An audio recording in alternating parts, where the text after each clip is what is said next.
segundito. ¿Se ha quedado pilladillo esto?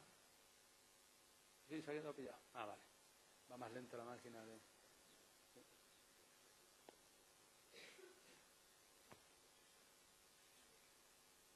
Gracias.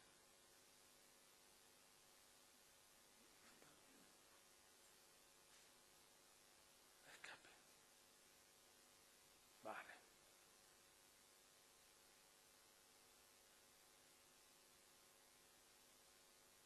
Vale.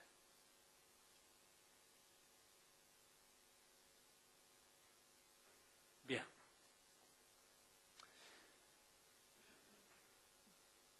¿Qué situación tenemos ahí? Ahí tenemos un problema de fisuración. ¿Por qué causa?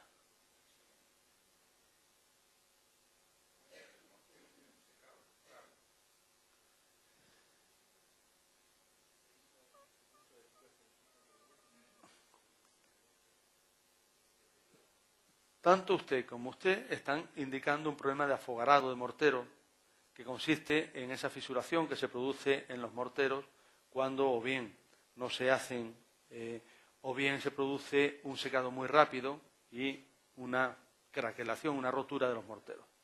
Sin embargo, resulta que con frecuencia, con mucha frecuencia, aparecen ese tipo de fisuras en los edificios pasados años desde la ejecución del edificio.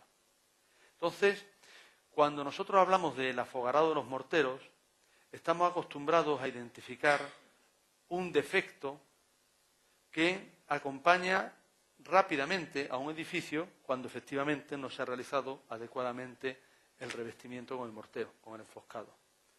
¿Cómo puede ser entonces que tengamos un conjunto de edificios en los que ese daño resulta visible a los 8, 10, 15 años? Les explico el proceso. Resulta que efectivamente aplicamos el mortero. El mortero casi siempre tiene ese tipo de fisuras por fraguado. Casi siempre. ¿Qué ocurre? Que si el mortero está bien aplicado, razonablemente bien aplicado, esas fisuras son imperceptibles a la vista. Son imperceptibles.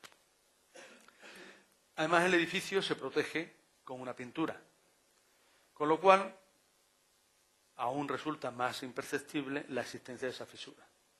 Y durante la primera etapa de vida del edificio no aparece ningún signo.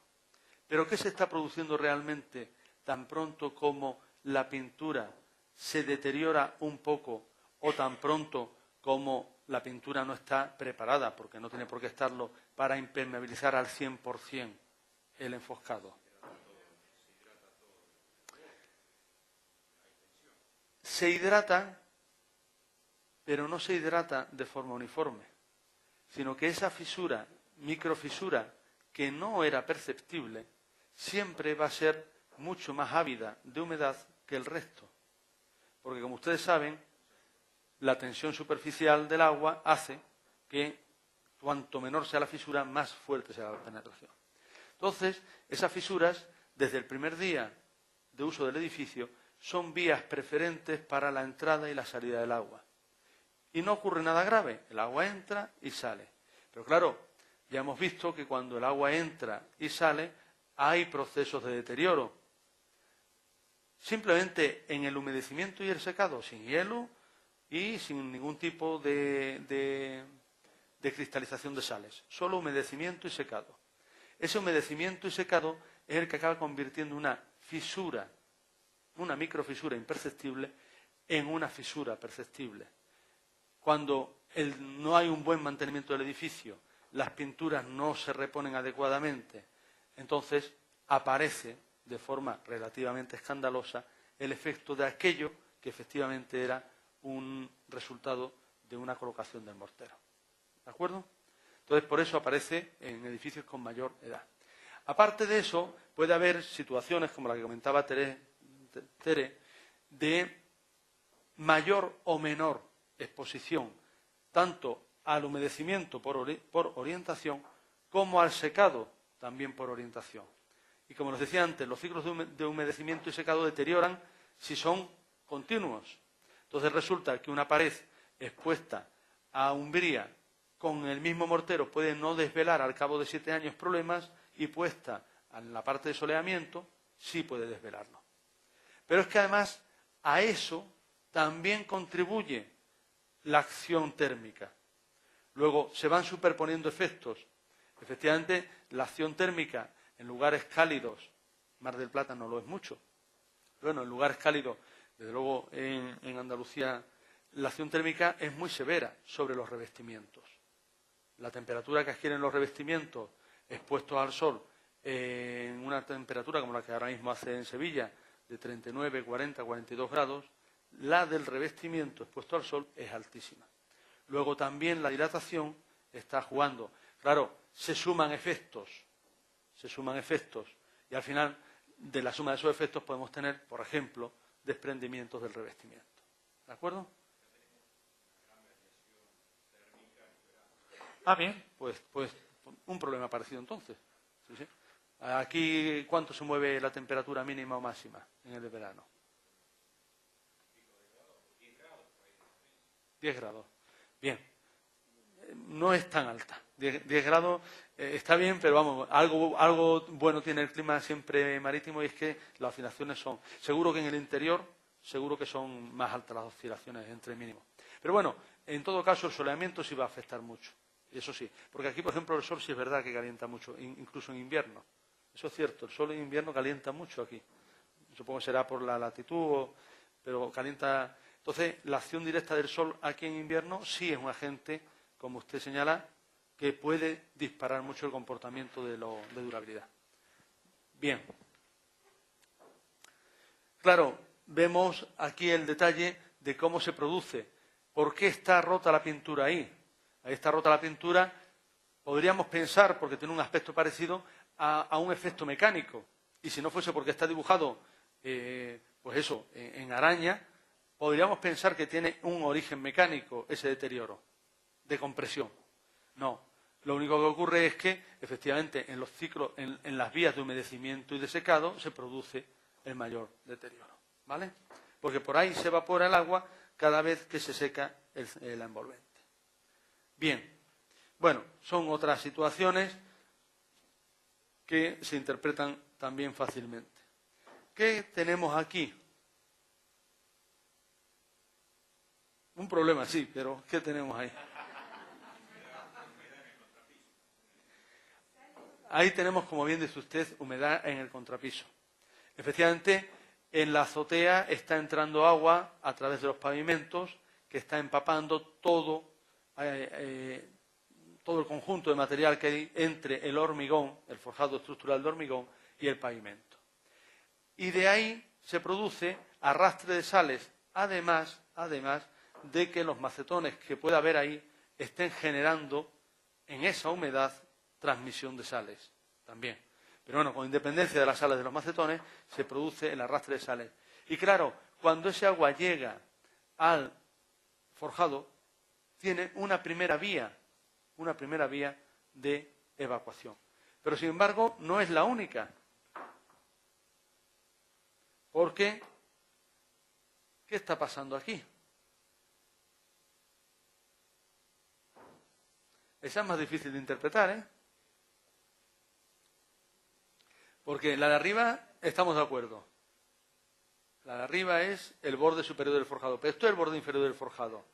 ¿Qué está pasando ahí? Pues les cuento. Ahí no está saliendo agua de dentro, aunque tiene el mismo efecto. El agua que sale por la fisura superior chorrea, pero cuando se encuentra la fisura inferior, que está por un efecto de marcado del forjado, cuando se encuentra la inferior, invade la inferior y desliza antes por la fisura inferior que hacia abajo. Entonces, invadiendo la fisura inferior, chorrea con un trazado distinto. Entonces, la verdad es que es llamativo, pero es así. Es decir, ¿Esto qué es? Pues el resultado de que esto chorrea, invade, y va chorreando. Como el agua, saben ustedes que es muy caprichosa, y las fisuras tienen el relieve que tienen, pues basta con que la fisura tenga un relieve contrario a verter para que en esa parte no haya vertido. Entonces, ¿por qué no hay vertido ahí? Pues no hay vertido ahí, ni ahí, porque ahí la fisura es contraria. Y sin embargo, en esta parte se encuentra y se siguen arrastrando y vertiendo las sales. ¿De acuerdo? Porque era difícil, pero difícil de encontrar la causa de esa humedad. ¿Vale? Porque, claro, en el plano inferior, ¿cómo es que está el agua en el plano inferior? ¿Que está arrastrando en el plano inferior? Bueno, pues era eso. ¿Vale? Bien, aquí tenemos un caso muy interesante de una gran nave. Era un acuario en Almería. Entonces, hay una pared en la que aparece un conjunto de fisuras, pero sobre todo son fisuras verticales. Bueno, pues esas fisuras verticales solo tienen una causa, térmica. No existían juntas de dilatación en la fábrica y se hicieron solas. ¿De acuerdo? Claro, dice, ¿se hacen solas en cualquier lugar? No, siempre hay una relación con la posición de la estructura, la interferencia de la estructura en la propia fábrica, puntos débiles. Siempre hay una explicación. No siempre se producen las fisuras de acuerdo con esa lógica, pero parte de ellas se producen de acuerdo con esa lógica y otras no. En este caso era solo un problema de falta de juntas nosotros las llamamos allí de construcción, que son de dilatación, no de la estructura, sino de dilatación de distintos elementos constructivos. Bien. Bien. Bueno, situaciones que puedan producir en una estructura, en unas fábricas, fisuras por alabeo. Tenemos que tenerlas en cuenta. Y como les decía antes, precisamente los alabeos son las deformaciones más difíciles de apreciar. Fíjense, es decir, si nosotros tenemos una pared de 3 metros por 3 metros, entre dos pilares, en esa pared una fisura o una deformación horizontal de 3-4 milímetros la percibimos. Un desplome de medio centímetro, 1 centímetro, lo percibimos. Sin embargo, un alabeo no hay forma de percibirlo. ¿Qué ocurre? Cuando hay un movimiento que siempre tiene su origen en la estructura, insisto, siempre tiene su origen en la estructura, pues estamos hablando de edificios, de estructuras porticadas, donde las fábricas están simplemente cerrando plementería. Cuando hay un alabeo con origen en la estructura, por un movimiento diferencial de unos pórticos respecto a otros, el único indicador que nosotros vamos a tener es si aparecen fisuras en las fábricas. Y esas fisuras ya no las podemos leer con la lógica sencilla que les dije antes, tracción o compresión, porque eso eran deformaciones dentro del plano. Esas no se leen con esa lógica. Se leen con una lógica distinta que además, como no la podemos intuir porque no lo vemos, hacen muy compleja la interpretación. ¿Me explico? No vemos el alabeo, no estamos viendo la deformación y no vemos la fisura en términos sencillos de interpretar, porque son fisuras que por una parte son de tracción y por otras partes son de compresión.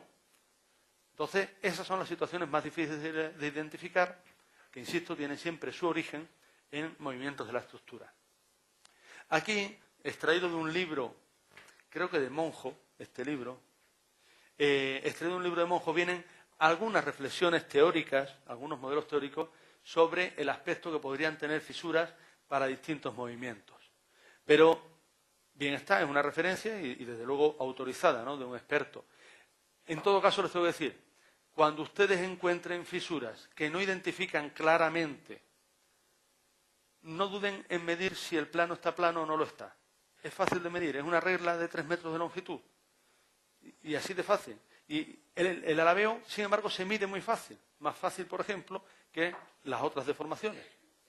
Porque un alabeo de un par de centímetros, en cuanto ponemos la regla, me distancia en el extremo 4 o 5 centímetros. Si la flecha es de 2 centímetros, en el extremo me distancia 4 o 5. Luego es muy fácil de medir. Y nos va a resultar y a resolver rápidamente un escenario. ¿De acuerdo? ¿Vale? Entonces, más que entrar al detalle de explicarles esto, que no le veo mucho sentido, perdón.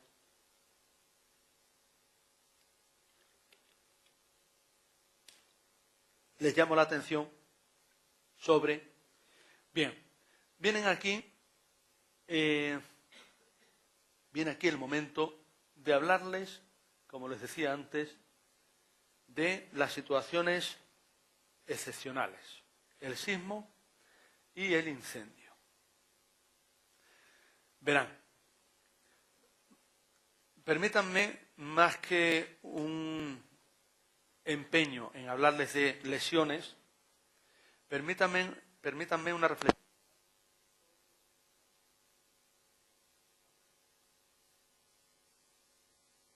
Los sistemas constructivos convencionales básicamente consisten en la estabilidad estructural del sistema, normalmente porticado o el que sea, y en la estabilidad frente a acciones gravitatorias de todo lo demás.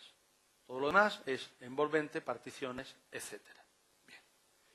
Claro, esa es una estabilidad que ni siquiera tiene elementos ni registros de cálculo. Es decir, nadie puede calcular cuál es la resistencia respecto a una acción horizontal de una partición o de una envolvente en lo que se refiere a su unión con el sistema porticado. Si calculamos la estructura pensando que esa pared, esa fachada, va a transmitir toda la acción del viento a la estructura.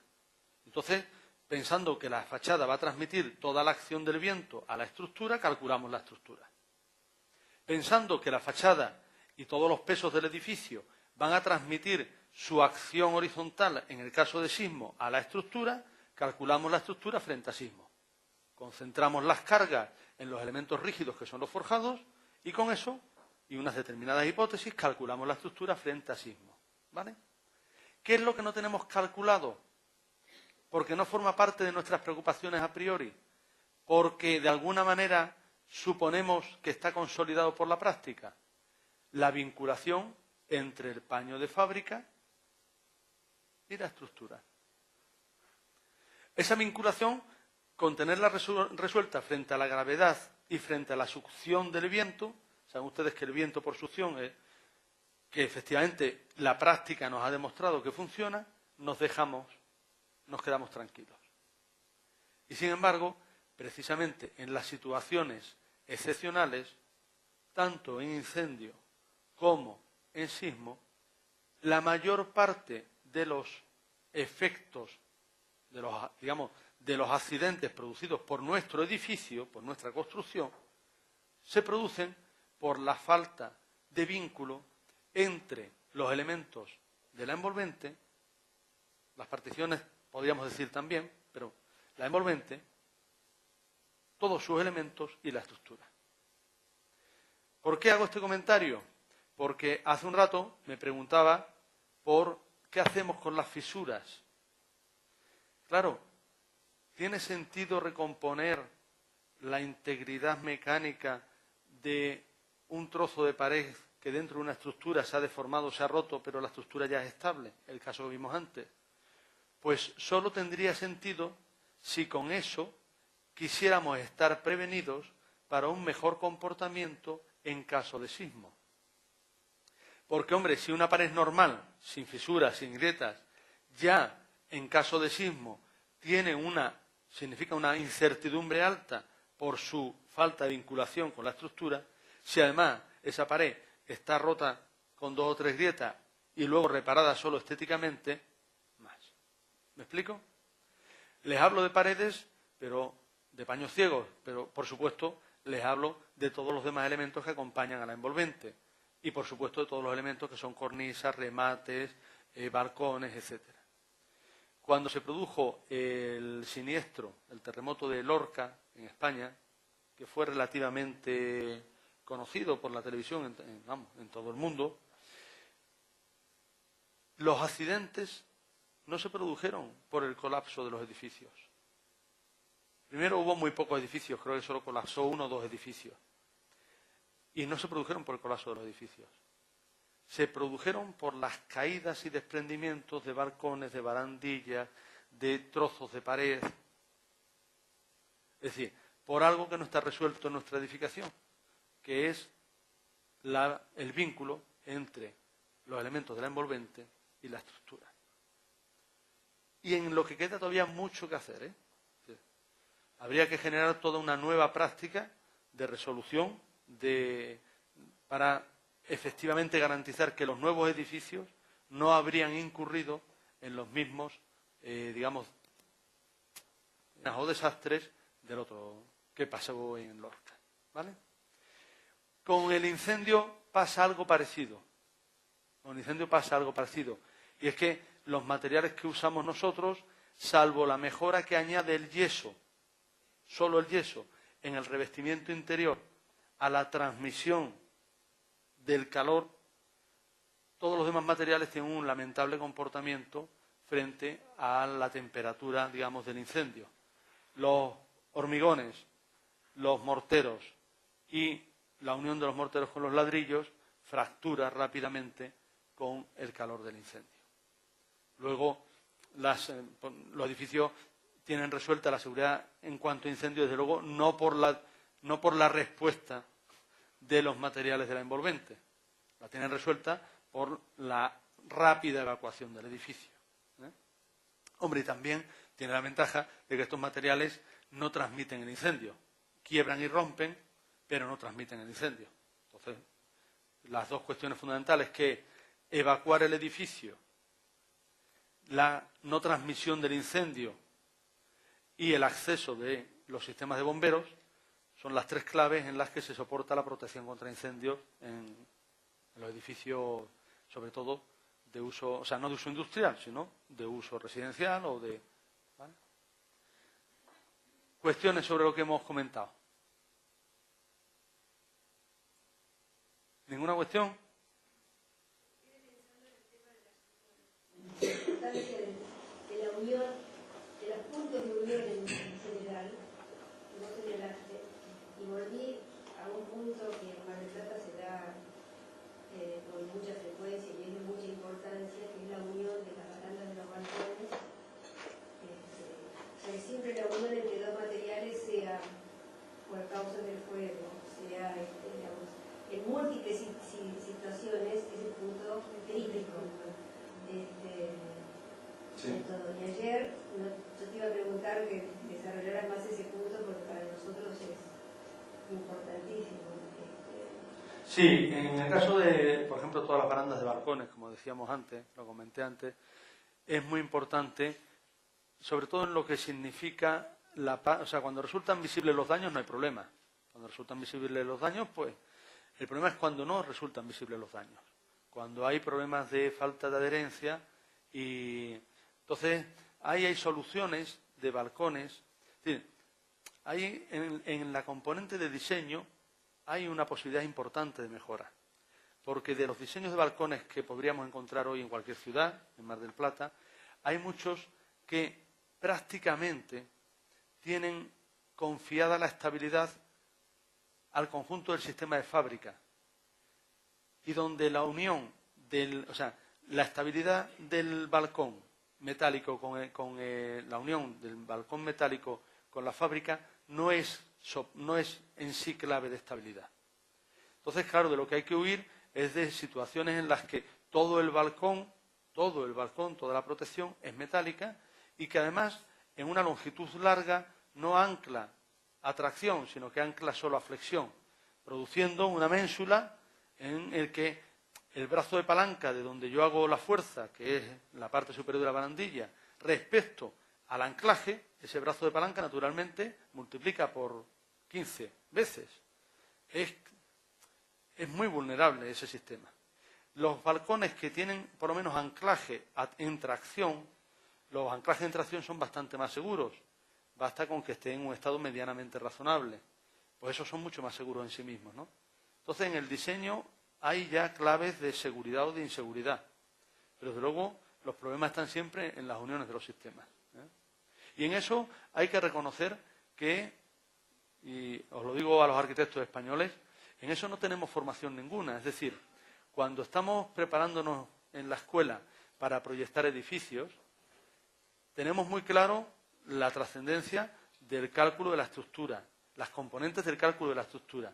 Pero no tenemos nada claro, por ejemplo, la importancia que tiene el cálculo de un anclaje de un sistema de unas barandillas, de unas cristalerías a tracción.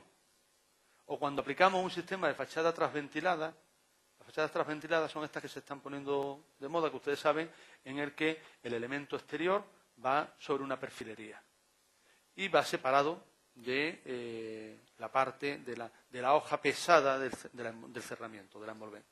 Las fachadas trasventiladas, nadie nos enseña la importancia que tiene el cálculo de los atracción, de los anclajes, de los tornillos, para soportar la succión del viento. Entonces, podemos construir un edificio en el que por succión se nos venga toda la fachada entera. Esos detalles menores de estabilidad, que no son de estabilidad estructural, sino de estabilidad en sí misma, esos detalles menores no estamos acostumbrados a calcularlos.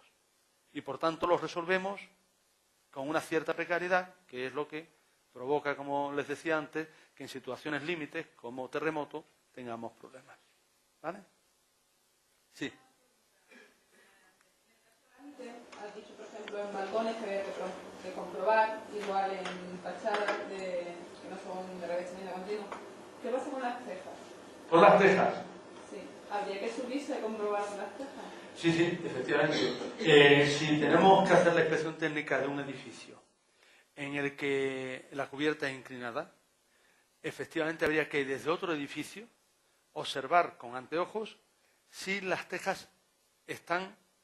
hay un indicador de la estabilidad de las tejas y es que estén en su posición, no estén movidas. Entonces, si tú, desde el edificio de enfrente, mirando con anteojos, ves que las tejas no están movidas, lo registras con una buena fotografía, listo. Si hay... No. Si hay tejas movidas, entonces ya tenemos un problema. Y eso solo se puede registrar desde otro edificio. Porque ni siquiera subiendo al edificio, es decir, la visión que te da subir a un edificio es inútil. A la cubierta de un edificio de teja es inútil. No te da ninguna visión. ¿Vale? ¿Alguna duda más? Todo lo que vimos, ejemplos, fueron fisuras. No, hemos visto alguna grieta. Sí, hemos visto grietas. Este edificio en el que se produjo la superposición de cimientos, que hicimos un dibujo por dentro, todos esos eran grietas, claro. Es más, todo lo que... O sea, si hay un asiento, si hay una rotura de la fábrica, casi todo lo que hemos visto son grietas. Casi todo lo que hemos visto son grietas, porque afectaban a la mayor parte. Es decir, yo el término fisura, insisto, lo aplicaría solo cuando estamos analizando, por ejemplo, esta casa última con los problemas del revestimiento. El afogarado de los morteros, esos sí son fisuras. Hay bibliografía que determina la diferencia entre grietas y fisuras por espesores.